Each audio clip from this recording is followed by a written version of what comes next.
Welcome back to the Sports Max Zone, and the first El Clasico of the season is upon us. Before we delve into Sunday's top of the table El Clasico, let's get the latest from today's round 9 opener between Rayo Vallecano and Getafe, which ended 0-0. These are the remaining fixtures to be contested. So we have Girona up against Cadiz over the weekend. Valencia play Elche. Mallorca will be seeing Sevilla. Athletic Bilbao at home to Atletico Madrid. Celta Vigo, they play Real Sociedad. Real Madrid up against Barcelona. They are on the same points, and that's the El Clasico we're looking forward to the most. Espanyol versus Valladolid. Real Betis up against Almeria. And Villarreal at home to Osasuna. Well, as I mentioned at the top, Sunday's feature match is the El Clasico at the Santiago Bernabeu. Ahead of the match, Real Madrid's David Alaba and Barcelona's Frankie de Jong are predicting a tough encounter. Very strong. I think they haven't lost a game yet this season. They have amazing players, good team. They won Champions League last year, so we know they are really strong. I think we also have a good team, and we're going to prepare well, and we go there to win. A tough game for sure. I think there are two teams facing each other. They are really great with a lot of experience, with a lot of world-class players in the squad, and a really tough game for sure. I think El Clasico is a game which is very special, with a lot of history behind, and this is a game during the season which I think the whole world is looking forward. So you try to focus when the day comes, really focus on this game. So I think not really what happens before and what happens after is something different. All right, so George, both teams are on 22 points. They share almost identical records. How is this one going on Sunday? Here's the thing. Barcelona have an identity crisis.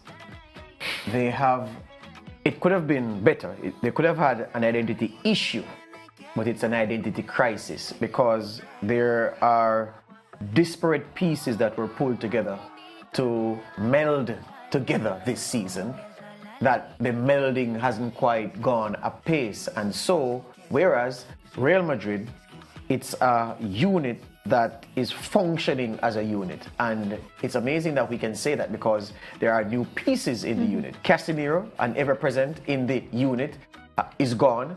Aurelien Tchouameni, the youngster who came over from Monaco in the summer, is in. Luka Modric was an ever-present, but he's not in every game. I suspect that he'll start the El Clasico on Sunday. Yes. And Antonio Rudiger in the back was out because he was at Chelsea last season. He's in. So even though Madrid have added a couple pieces, their unit still functions like a unit. They play as if they've been playing for several seasons now. Barcelona have new faces. Lewandowski is new. Rafinha is new. The Marcos Alonso at left back is new. There are so many new pieces in there. So Xavi is still not yet clear on what his best team is, especially in defense, right across, from right back to centre halves to left back. I know he has injury problems. He's not quite sure what system works best in terms of personnel at the back and in midfield. Of course, up front, he'll play Dembele and Lewandowski are his two certain picks. He may give Rafinha a game on the right side to cut in on that left foot. But Barcelona have problems where integrating the new pieces are concerned. Jules Koundé in defense, who's also had injury worries in the recent weeks. So the point I'm making is that whereas Real Madrid are a functioning unit, knows what their individual strengths are, knows the collective, knows how to push together, Barcelona are still working it out, and that's where they have the disadvantage heading into this El Clasico. But George, the Barcelona fans would say to you, no, because if we have an identity crisis, we're still on the same number of points as Real Madrid that seems to have everything together.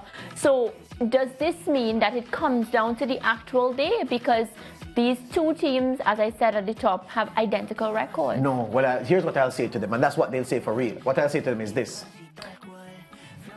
Barcelona's individual brilliance would have always caused them to be leading La Liga up to this point anyway, because you don't need to be a strong, cohesive unit to beat much of the teams, most of the teams that you're going to play in La Liga. we can be certain that the identity crisis is affecting Barcelona's play by virtue of how they play in the Champions League, when they play the better teams, the best teams in Europe, as we've seen them against Bayern, we've seen them against Inter Milan in 2 games, even Plzeň, the Czech Republic team that makes up the rest of the other team in the Champions League groups. So against the best teams that you play domestically and in European competition, any flaws, any weaknesses in the collective are going to be highlighted. So Barca's individual brilliance, the Dembele on his own can win a game in La Liga. Lewandowski has won several games for them so far in La Liga. Rafinha has shone against the smaller teams in La Liga. But those men, the 3 of them, have struggled in European competition. Real Madrid have looked different. Real Madrid have struggled in European competition this season because Ancelotti has played weakened teams in some of the games because he's trying to keep people fresh. So what we're certain of is that Real's A team, B team, C team can take care of business in La Liga.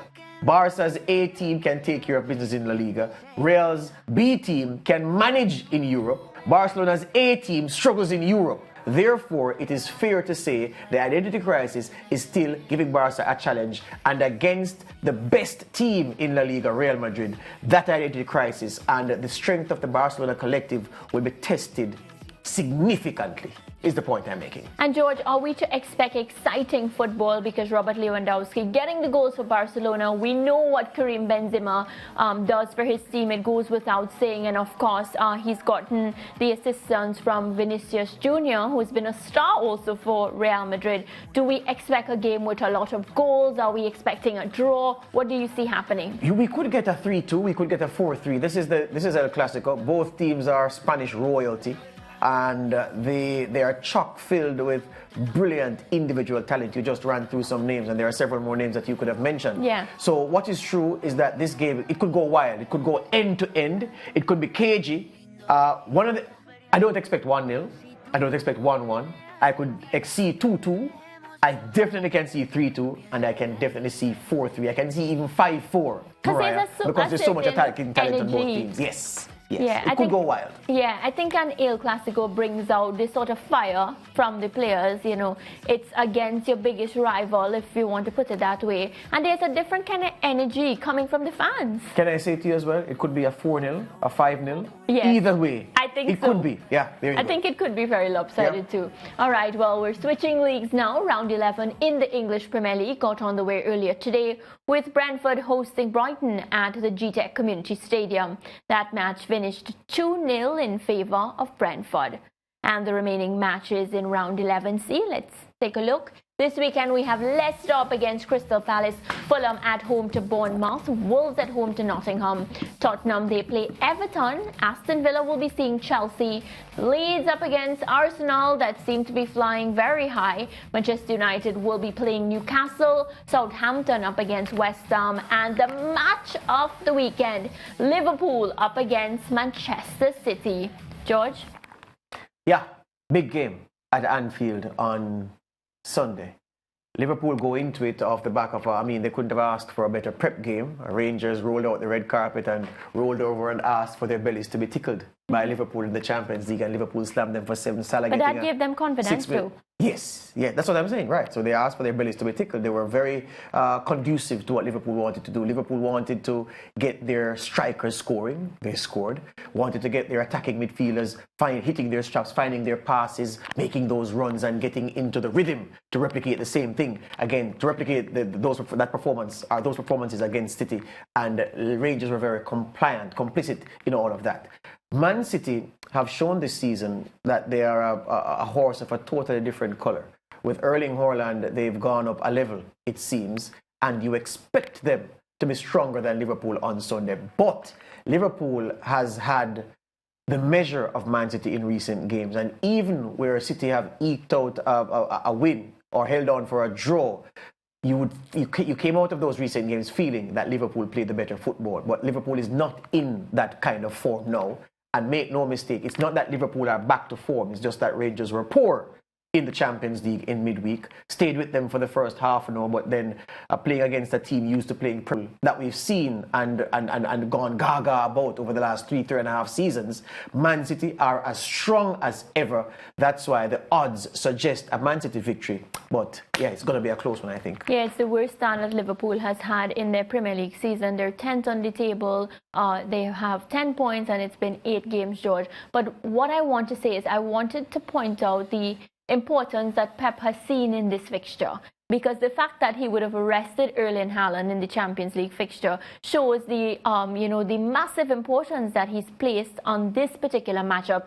And I get the sense that the Manchester City team will not take Liverpool for granted, despite the fact that Liverpool is not having the season that we expected them to have. And of course, Liverpool's defense has been extremely leaky. Yeah, the thing is based on where City were in the group, they played their Champions League game against Copenhagen. Copenhagen. Even if the game after that Copenhagen clash was against, say, Everton or Brentford or one of the small teams, he still would have rested Haaland because the job in the group was basically done. And he expected that whichever team he fielded in the Danish capital would have been able to get the job done. And had Riyad Mahrez tucked away his penalty, that would have been 3 points for them. So he would have given Haaland a rest. What Pep Guardiola will tell you, and he'll be correct in saying it, is that you can't lose the Premier League title this early in the season. Yeah? You can't win it this early in the season, and you can't lose it this early in the season. So Liverpool can go on a run that could end up seeing them champions, but they'll have to improve tremendously from what we've seen so far. So Guardiola goes into this game knowing that it's a big team against his biggest rivals since he has been in England, and he's not taking them lightly. All the big guns will be coming and will be available for him and will be used from the start. But he's under no illusion. If he loses those 3 points on Sunday, he'll not feel as if it's a setback in the race for the title. And likewise, if Liverpool lose, Klopp won't believe that, oh my, this is a disaster we're in and we need to take drastic measures to get us out. But it will be a cracking game. Yeah, it's the same thing I said against Arsenal. When you're coming up against teams like these, the teams you call the big teams, the underdog usually finds some sort of power. On that note, George, it's break time. We have a lot more for you. Don't go anywhere.